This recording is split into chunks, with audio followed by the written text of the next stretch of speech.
هنا عندنا في هولندا نهار كبير هذا. شكرا جزيلا. مزيان ويكون واحد التضامن بين الطرفين، المعتقلين ديال الحراك الريف والصحفيين صحفيين الرأي. مزيان هذا التنسيق ما بين النشطاء ديال الحراك وديال الاخوان ديالنا باش نفرضوا اطلاق سراح المعتقلين الرأي ولا المعتقلين السياسيين. اش تقدري تقولي لنا على هذا اللقاء اللي وقع في الاتحاد الاوروبي؟ هو هذا اللقاء هو لقاء جاء متأخرا، لكن لا بأس أنه جاء وناقش القضايا ديال كل من الصحفيين، عمر رادي وسليمان الريسوني وكذلك توفيق عرضيا بوعشرين، تكلمنا فيه عن مجموعة من يعني الأحداث التي كانت مرتبطة بالخروقات القانونية، بالخروقات الجانبية، بالضحايا الجانبيين والضحايا الرئيسيين أيضا في هذه المعركة.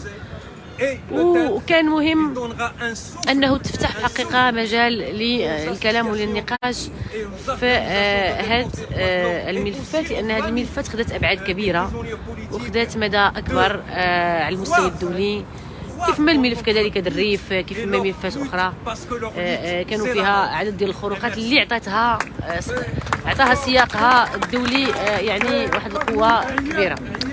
إذا اليوم سليمان وعمر وكذلك توفيق هما واحد الصحفيين كيعانيوا بسبب الآراء ديالهم وبسبب جرأتهم على الانتقاد وبسبب كذلك استقلاليتهم عن السلطة فيما يخص يعني الآراء وفيما يخص الممارسة المهنية للصحافة لمهنة الصحافة.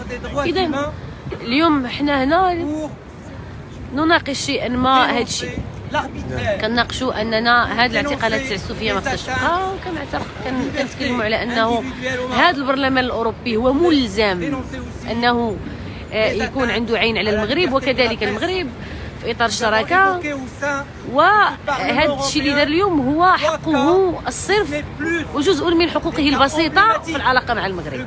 فبالتالي اليوم حنا كندافعوا على القانون وكنمارسوا القانون في الدفاع ديالنا على الدوي ديالنا في السجون، وكذلك المعتقلين السياسيين جميعا بما فيهم المدونين وكذلك معتقلي حراك الريف. سنطالب بالعدالة لهم، سنطالب بإطلاق سراحهم بسرعة وبدون قيد أو شرط. شكرا جزيلا على استقبالكم.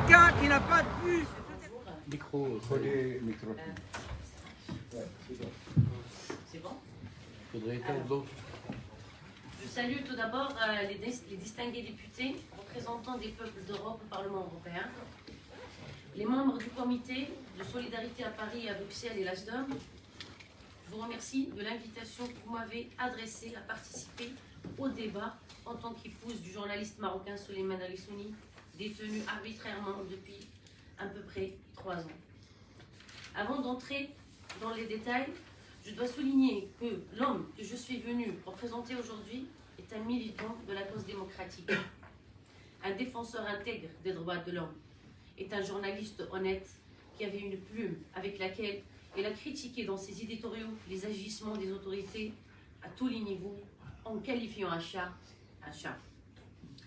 Avec un horizon d'arriver à un Maroc ou une société démocratique qui respecte les droits de l'homme et qui accueille toutes les sensibilités. Aujourd'hui, il purge une peine de prison injuste dans des cellules d'isolement individuelles pour ces raisons. La question est maintenant de savoir pourquoi une résolution a été mise par le groupe d'experts de l'ONU sur la détention arbitraire en faveur du Souleymane Rissouni, laquelle résolution a été renvoyée au rapporteur chargé de la torture. Et pourquoi un communiqué de département d'État américain a-t-il appelé à sa libération immédiate? Le journaliste Souleymane Rissouni a été enlevé le 20 mai 2020 devant la porte de sa maison sans aucune convocation de la police judiciaire. Quelques jours après, qu'il ait publié un article dans lequel il demandait au directeur général de la sécurité nationale, au président du parquet national, quel était le sort de plusieurs détenus pendant la pandémie. C'était son dernier article sur le journal Akhbar Al-Yawm, dont il assumait la responsabilité de rédacteur en chef après l'arrestation de son collègue, le fondateur de ce quotidien, le journaliste Tawfiq Bouachirin, et puis de la journaliste Hajar Raissouni sur la base d'accusations de nature sexuelle. Puis, plus tard, l'autorité a assiégé les revenus du journal et puis l'a poussé à la fermeture définitive. Cela avait été précédé d'une campagne odieuse de diffamation et de calomnie menée par des médias classés par les organisations internationales comme des annexes de services de renseignement au Maroc, où il prédit l'enlèvement de Souleymane bien avant son arrestation, puis ont commencé à menacer notre famille d'emprisonnement, de mort et de d'autres calamités. En vérité, Souleymane a été victime de diffamation et de menaces de la part de mêmes journaux depuis 2018. Puis, nous avons découvert plus tard que son téléphone a été une cible de programme Pegasus, puisque la diffamation dont il était victime en tant que journaliste, il nous a touchés en tant que famille. Il avait utilisé nos données personnelles ainsi que des conversations privées de Souleymane avec d'autres personnes. Par exemple, une équipe d'agents de sécurité s'est rendue chez nous et nous sommes là où nous avons récemment déménagé et son adresse n'était pas encore sur nos cartes d'identité et me demande de les accompagner au siège de la police la veille de mon accouchement et la naissance de mon fils afin de faire pression sur Souleymane.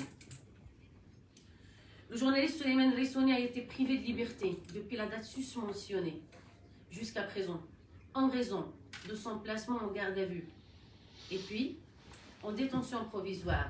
En plus, il n'a pas bénéficié de l'assistance juridique prévue par la Constitution. Il a été empêché de communiquer avec ses avocats depuis son arrestation jusqu'à son entrée dans la 3e semaine de la détention. La période d'investigation a duré près de 9 mois, du 22/5/2020, la date de l'arrestation, et l'affaire n'a été envoyée aux premières audiences que le 9/2021. Souleymane a ensuite été contraint d'entamer une grève de la faim illimitée pendant 122 jours, malgré les tentatives de sa famille et de ses avocats pour l'endissuader, pour protester contre sa détention arbitraire, son emprisonnement provisoire pendant près d'1 an sans procès et en l'absence de preuves à charge, en plus de l'injustice qu'il a subie avant et après son arrestation, à commencer par des menaces de diffamation contre lui et contre des membres de sa famille, jusqu'à la prolongation de la durée de l'investigation approfondie qui n'aboutit à aucune condamnation à son encontre.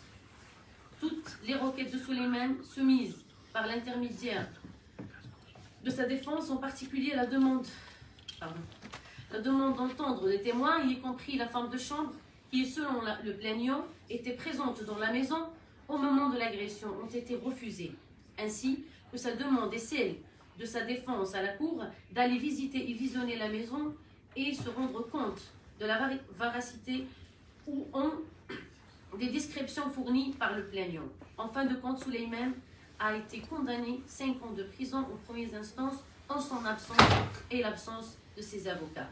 Je suis triste de vous déclarer aujourd'hui que les autorités marocaines n'ont pas été affectées par la condition sanitaire critique que traversait mon mari, le journaliste Souleymane Raissouni, pendant sa longue grève de la faim. Malgré les appels nationaux, internationaux, d'organisations, d'intellectuels, de journalistes du monde entier, ils ont choisi une politique arbitraire en organisant de son absence au procès et en publiant des communiqués de hauts fonctionnaires qui nient son état de santé désastreux et orchestré une campagne de diffamation odieuse contre lui et contre moi comme source qui informe l'opinion publique et sur sa situation en prison. Au lieu de sauver Souleymane Raissouni d'une mort certaine, les autorités ont choisi de le filmer nu à l'intérieur de la prison, ont publié la vidéo trompeuse qui n'a rien à voir avec son état de santé réel dont nous avons été témoins lors des visites. Et ce que juste en fait pour répondre aux rapports internationaux et nationaux qui s'interrogeaient sur son état de santé et exigeaient que les autorités du Maroc le libèrent après plus de 100 jours de grève de la faim. J'étais moi-même menacée de viol par des usagères des réseaux sociaux qui agissent pour le compte des organes sécuritaires parce que j'ai défendu le droit, son droit plutôt, à une vraie justice dans l'affaire de Souleymane Rissoni et les autres journalistes. Et encore une fois, la Cour d'appel a confirmé le verdict initial de Souleymane après avoir rejeté à nouveau toutes les requêtes à s'en tenir compte des plaidoiries de sa défense. Après la publication de la résolution du groupe de travail de l'ONU en faveur du journaliste Souleymane Rissoni et son renvoi au rapporteur chargé de la torture d'une communication qui a précédé une communication de rapports internationaux et nationaux qui exige la libération de mon mari, la machine à diffamer s'est de nouveau mise en marche et a commencé d'attaquer l'honneur de ma famille et viser ma réputation de femme en me traitant de prostituée tout en reconnaissant franchement que les services de renseignement me poursuivent et connaissent tous mes mouvements, sachant que cette intimidation met ma vie en danger et par le biais de certains médias hostiles à la femme dont le mari est en prison et qui assume en fait seul la responsabilité d'un garçon de 3 ans. Cette campagne a été menée par l'ancien agent du ministère de l'Intérieur et le propriétaire du journal Barlaman.com, Mohamed Khabachi, qui a insulté et diffamé toutes les personnalités publiques qui sont venues chez moi pour exprimer la solidarité avec mon mari et le journaliste Souleymane Rissoni et les autres journalistes. Mesdames et messieurs, je suis venue vous voir aujourd'hui en traînant une profonde tristesse, un malheur immense. Et je déclare amèrement, après tout ce qui s'est passé à mon mari, en termes de torture, d'abus, de diffamation, d'attaque, d'honneur, et en plus la privation des conditions minimales d'un procès équitable et de liberté et de manipulation de sa vie pendant la grève de la faim, et dans mon cœur aussi une vieille tristesse pour les nombreuses compétences du journaliste marocain qui ont quitté le Maroc après avoir montré une pratique honnête et professionnelle de la profession du journaliste. Et à la fin, surtout à la fin de 1990 et au début des années 2000. Mais c'est acquis et c'est rapidement dissipé. Et les entreprises de journalistique indépendamment créées a été fermée et ces cadres sont souffert de la politique de vengeance et la répression et de mise à mort économique et financière. Notre aspiration à un pouvoir judiciaire indépendant est une revendication de principe et notre refus de dénonciation des multiples exercices du ministère public tient toujours. Et suite à l'enlèvement de Souleymane par la police judiciaire, nous avons déposé des plaintes devant la justice, mais elles étaient classées sans suite. De même que les plaignants,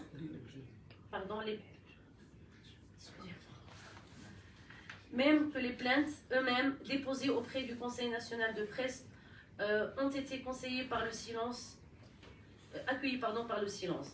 Par ailleurs, les autorités ont confisqué les manuscrits du projet du roman et les livres de Souleymane et ont tout déchiré au sein du présent. En guise de conclusion, je salue votre récente résolution pour la situation de la presse au Maroc. La résolution qui vous engage en tant que partenaire du Royaume en vertu de l'accord de partenaire signé par les autres parties, ou bien les 2 parties, et malgré en fait tous les obstacles qui ont empêché son adoption plus tôt. Le peuple marocain n'est-il pas également un peuple qui mérite la dignité?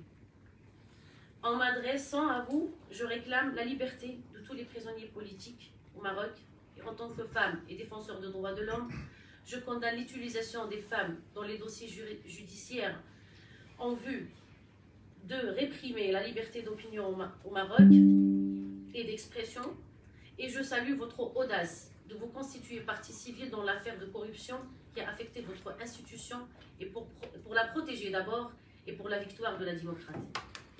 Merci.